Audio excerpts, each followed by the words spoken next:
تو یہاں بھی یہ جو حکم اللہ نے دیا ہے نا کہ منافقین کو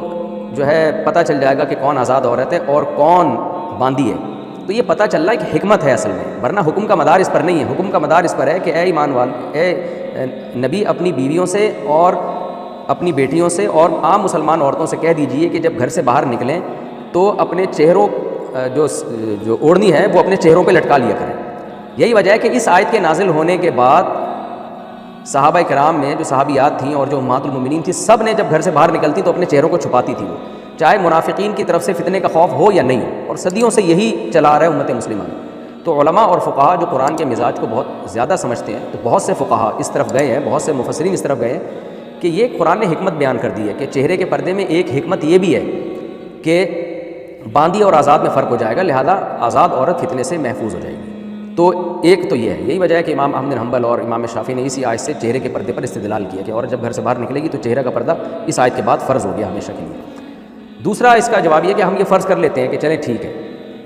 بعض حضرات اس کے بھی قائل ہیں کہ چلیں ٹھیک ہے کہ یہ چہرے کا جو پردے کا حکم تھا یہ اس لیے تھا کہ منافق اور آزاد عورت میں فرق ہو سکے، باندی اور آزاد عورت میں فرق ہو سکے۔ اب تو باندیاں نہیں ہیں، اب باندی اور آزاد عورت میں فرق کی ضرورت بھی نہیں ہے۔ تو اگر ہم اس کو مان بھی لیتے ہیں تو پھر بھی اتنا تو ثابت ہوتا ہے نا کہ جب فتنے کا خوف تھا تو اللہ نے عورت کو چہرہ چھپانے کا حکم دیا۔ فتنہ کیا تھا کہ کوئی منافق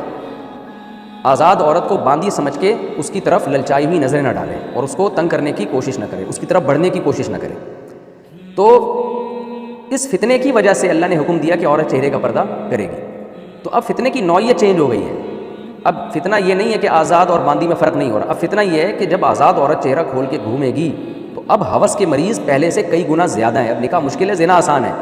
اب لوگوں کی بروقت شادیاں نہیں ہوتی، اب زیادہ شادیوں کا رواج نہیں ہے، اب عورتوں میں بے پردگی بہت زیادہ ہے، موبائل کے ذریعے ایک دوسرے سے رابطے ہو رہے ہیں۔ تو اب ایک دوسری نوعیت کا فتنہ ہے جس میں پڑھنے کا بہت زیادہ اندیشہ ہے، تو اس فتنے کی وجہ سے اب چہرے کو چھپانے کا حکم دیا جائے گا۔ اور امام حنیفہ کی یہی رائے ہے کہ عورت کا جو چہرے کا پردہ ہے وہ سطر میں داخل نہیں ہے۔ امام شافعی، امام احمد بن حنبل کی رائے تو اس آیت کی روشنی میں یہی ہے کہ عورت کا چہرہ بھی سطر میں داخل ہے۔ میں نے سورہ نور میں اس کی ڈیٹیل بتائی ہے، مختصراً دوبارہ ریپیٹ کر دیتا ہوں کہ دیکھیں پردے کی دو قسمیں ہوتی ہیں۔ ایک تو ہوتا ہے سطر، سطر کا مطلب ہے جسے ہر حال میں چھپانا فرض ہے، چاہے فتنے کا اندیشہ ہو یا نہ ہو۔ جیسے مرد کے لیے ناف سے لے کر گھٹنا یہاں تک کا جسم کا حصہ بہرحال چھپانا فرض ہے، چاہے فتنے کا اندیشہ ہو یا نہ ہو۔ اگر اس میں سے کچھ حصہ بھی نماز میں کھل جائے تو آپ کی نماز نہیں ہوتی۔ اور عورت کے لیے کیا ہے کہ غیر محرم مرد سے چہرہ، ہتھیلیاں اور پاؤں، ان کے علاوہ پوری باڈی سطر میں داخل ہے امام ابو حنیفہ کے نزدیک، اور امام شافعی اور امام احمد کے نزدیک چہرہ بھی سطر میں داخل ہے، یعنی فتنے کا اندیشہ ہو یا نہ ہو، امام شافعی اور امام احمد کے نزدیک جوان عورت پہ بہرحال چہرہ چھپانا فرض ہے، کیونکہ وہ سطر میں داخل ہے، یعنی غیر محرم مرد سے چہرہ بہرحال چھپانا فرض ہے۔ البتہ باندی پہ یہ ذمہ داری لازم نہیں ہے، اس کا چہرہ سطر میں داخل نہیں ہے، اس کے سر کے بال بھی سطر میں داخل نہیں۔ تو اب کیا مسئلہ ہوا ہے کہ امام شافعی اور امام احمد کے نزدیک عورت کا چہرہ، کلائیاں، ہاتھ، یعنی سر کے بال سے لے کے پاؤں کے ناخن تک پوری باڈی سطر میں داخل ہے اس آیت کی روشنی میں۔ وہ کہتے ہیں اللہ تعالیٰ نے حکم دیا ہے کہ جب عورت گھر سے باہر نکلے گی تو اپنے چہرے کو چھپائے گی، باقی جسم تو ظاہر ہے ویسے ہی اس کا چھپانا فرض ہے، وہ تو پہلے سے طے شدہ ہے، تو سر پہ بھی چادر ڈال کے نا چہرے کو بھی چھپا لے گی تاکہ وہ چادر سینے تک آ جائے۔ ہاں بعض علماء اس کے قائل ہے کہ ایک آنکھ جو ہے وہ راستہ دیکھنے کے لیے کھول سکتی ہے، تو اس سے جو ہے نا وہ پردہ ہٹا سکتی ہے، اور ان کا استدلال یہی آیت ہے۔ اور اس پر جو اشکال ہوتا ہے کہ یہ تو اللہ نے منافق اور باندیوں سے فرق کے لیے بیان کیا ہے، تو اس کا وہ یہ جواب دیتے ہیں کہ یہ بطور حکمت کے ہے، اصل علت یہی ہے کہ اللہ تعالیٰ نے ہمیشہ کے لیے پابندی لگا دی۔ ان حکمتوں میں سے ایک حکمت یہ تھی کہ منافقین جو ہے وہ آزاد اور باندی میں فرق کر سکیں گے، ورنہ اصل یہی ہے کہ اس آیت کے بعد امہات المومنین نے پردہ کر لیا تھا، اور وہ پردہ بس اللہ کا حکم سمجھ کے کیا، اور یہ جو نص ہے جس میں اللہ نے حکم دیا پردے کا، تو یہ قیامت تک کے لیے۔ اور میں نے جو ابھی پوری تقریر کی نا اصول فقہ کے اعتبار سے کہ یہ جو اللہ نے جو بتایا نا ذالک ادنیٰ یعرفن،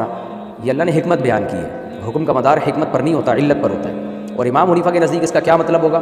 امام حنیفہ کے نزدیک اس کا مطلب یہ ہے کہ یہاں یہ بطور حکمت کے نہیں بلکہ بطور علت کے ہے۔ علت یہ تھی چہرے کا پردہ چھپانے میں کہ اس میں فتنے کا اندیشہ ہے، لہذا امام حنیفہ کہتے ہیں کہ چہرے کا پردہ وہ سطر میں داخل نہیں ہے، سطر میں داخل نہیں ہے کہ ہر حال میں اس کو چھپانا فرض ہو،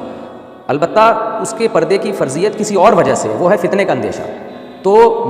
مدینہ میں فتنے کا اندیشہ یہ تھا کہ منافق باندی اور آزاد میں فرق نہیں کر سکتے تھے، اور آج فتنے کا اندیشہ یہ ہے کہ شہوت پرستوں کو عورت کو دیکھنے کا موقع ملے گا، اس سے حرام لذت حاصل کرنے کا موقع ملے گا۔ تو اس لیے متاخرین فقہا نے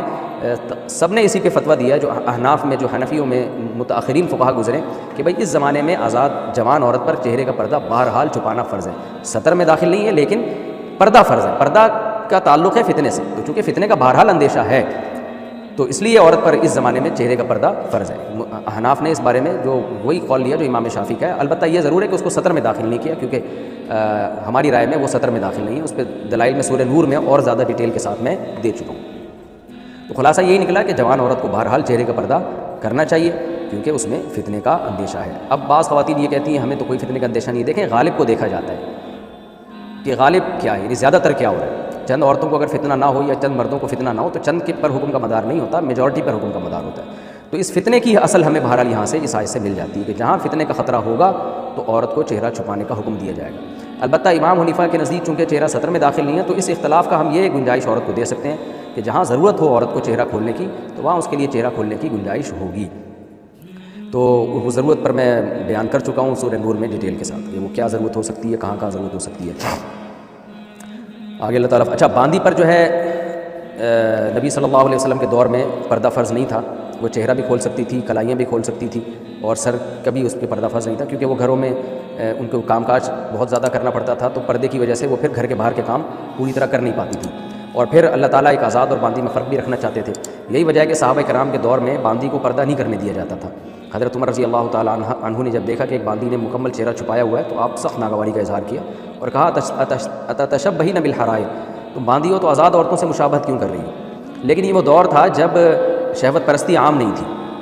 تو اس لیے باندی کو پردے کا حکم نہیں دیا گیا، صرف آزاد عورت کو پردے کا حکم دیا گیا تاکہ اسے عزت اور شرافت بھی ظاہر ہو ایک آزاد عورت کی۔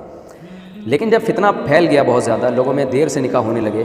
تو 7ویں صدی ہجری میں علامہ ابن تیمیہ رحمہ اللہ نے فتویٰ دیا، اور بہت سے علماء نے ان کی رائے سے اتفاق کیا کہ اس زمانے میں انہوں نے فتویٰ دیا کہ اب باندیوں کو بھی پردے کا حکم دیا جائے گا، کیونکہ باندیوں کی عزت بھی محفوظ نہیں ہے۔ تو صحابہ کا دور تھا، اس میں چند منافق اوباش قسم کے لوگ بس وہ باندیوں کو چھیڑتے تھے، لیکن نارملی باندیاں محفوظ تھیں۔ تو بعد میں علماء نے اس پہ فتویٰ دیا، جن میں ابن تیمیہ رحمہ اللہ سر فہرست ہیں، انہوں نے کہا کہ ہمارے دور میں جو باندیاں ہیں تو ان کو پردے کا حکم دیا جائے گا، کیونکہ اگر یہ اس طرح سے بے محابہ گھومنا شروع کر دیں پنڈلیاں اور کلائیاں کھول کے تو شہوت پرستی پہلے کی نسبت بہت زیادہ بڑھ چکی ہے، تو بہت زیادہ فتنے کا اندیشہ ہے۔ اور آج تو باندیاں ختم ہی ہو گئی، لیکن اگر آج بھی باندیوں کا دور ہوتا تو آج پہلے سے بھی زیادہ پردے کا حکم دیا جاتا ہے، کیونکہ ابن تیمیہ کا دور پھر بھی بہت اس میں امت میں خیر غالب تھی، اور آج تو کس طرح سے موبائلوں کے ذریعے بے پردہ لڑکیوں سے رابطے ہوتے ہیں اور کیا کچھ نہیں ہو رہا ہوتا سوسائٹی میں۔ تو آج اگر باندیوں کا نظام دوبارہ آ جائے تو اس میں ان کو پردے کا حکم دیا جائے گا، ان کو اس طرح سے پنڈلی اور کلائیاں کھول کے آزاد گھومنے کی اجازت نہیں دی جائے گی۔ صحابہ کے دور میں بہت جلدی شادی ہوتی تھی اور بہت کثرت سے شادیاں ہوا کرتی تھیں، لوگ زیادہ بیویاں رکھتے تھے، تو ان کی ان چیزوں کی طرف توجہ نہیں جاتی تھی۔ جب انسان حلال سے سیر ہو جاتا ہے تو پھر وہ حرام کی طرف قدم بہت مشکل ہوتا ہے اس کے جانا۔ لیکن آج نکاح بھی دیر سے ہوتا ہے، کثرت ازواج کا رواج بھی نہیں ہے، اور پھر انٹرنیٹ پر فحش چیزیں اور ٹک ٹاک یہ ساری چیزیں آپ کی شہوت کو بھڑکاتی ہیں، تو آج پردے کے حکام میں پہلے سے زیادہ سختی کی جائے گی۔ لہٰذا آج اگر باندیوں کا نظام آ گیا، جو کہ بظاہر بہت ہی مشکل ہے، لیکن اگر بالفرض آ گیا تو ان کو پردے کا حکم دیا جائے گا، کیونکہ اس کا مدار بہرحال فتنے پر ہے۔ تو اب ہم دوبارہ پڑھ لیتے ہیں اس کو، یا ایھا النبی، اے نبی اپنی بیویوں سے، بیٹیوں سے اور عام مومنین عورتوں سے کہہ دیجیے کہ اپنی اوڑھنیاں اپنے اوپر ڈالا کریں۔ یہ اس بات کے زیادہ قریب ہے کہ ان کو پہچان لیا جائے گا کہ بھئی پردے سے پتہ چل جائے گا کہ یہ آزاد ہیں، فلا یؤذین، بس ان کو تکلیف نہیں دی جائے گی۔ وکان اللہ غفور الرحیم، اللہ غفور الرحیم ہے۔ کیا مطلب؟ بعض دفعہ عورت کہ نہ چاہتے ہوئے بھی وہ اوڑھنی نیچے کو سرک جاتی ہے، جس سے غلطی سے چہرہ کھل جاتا ہے، تو ایسی چھوٹی موٹی خطائیں اگر ہو گئی تو اللہ معاف کرنے والا ہے۔ یہ بالکل ایسے جیسے جوائنٹ فیملی میں جب پردہ ہوتا ہے نا دیور سے اور جیٹ سے، تو بعض دفعہ نہ چاہتے ہوئے بھی آمنا سامنا ہو جاتا ہے، کیونکہ ایک گھر میں رہتے ہیں تو کچن میں دیور چلا گیا تو غلطی سے بھابھی پہ نظر پڑ گئی، تو نہ چاہتے ہوئے بھی، تو اس میں پردے میں جو ہے نا آپ اپنی طرف سے کوشش کریں، جو غلطی سے ہو تو وہ اللہ کی طرف سے معاف ہے۔ لَئِن لَّمْ يَنْتَهِ الْمُنَافِقُونَ، اللہ کہتے ہیں یہ منافق لوگ اگر باز نہ آئے اپنی حرکتوں سے، یہ اللہ نے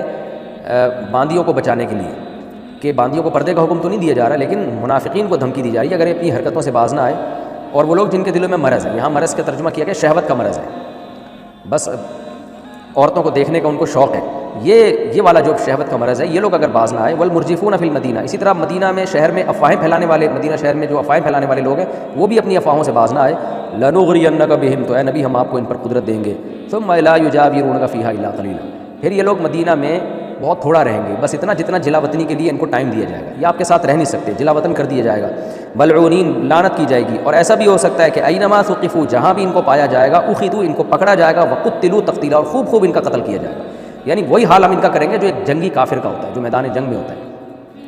تو منافقین جب یہ دھمکی نازل ہوئی نا تو وہ رک گئے، انہوں نے باندیوں کو تنگ کرنا چھوڑ دیا۔ پھر اللہ فرماتے ہیں سنت اللہ فی الذین خلو من قبل، یہ پہلے لوگوں میں بھی اللہ کی سنت گزر چکی ہے کہ ایک لمٹ ہوتی ہے ہر چیز کی، جب کوئی اس کو کراس کرتا ہے تو پھر اللہ کا غضب آتا ہے، اور آپ اللہ کی سنت کو تبدیل ہوتا ہوا ہرگز نہیں پائیں گے۔ دیکھیں اس میں ایک پردے کی احکام ہے نا، ایک حکمت کی بات یہ بھی ہے کہ اللہ نے آزاد عورت کو اسپیشلی پردے کا حکم دیا کیونکہ اس کی عزت زیادہ ہوتی ہے۔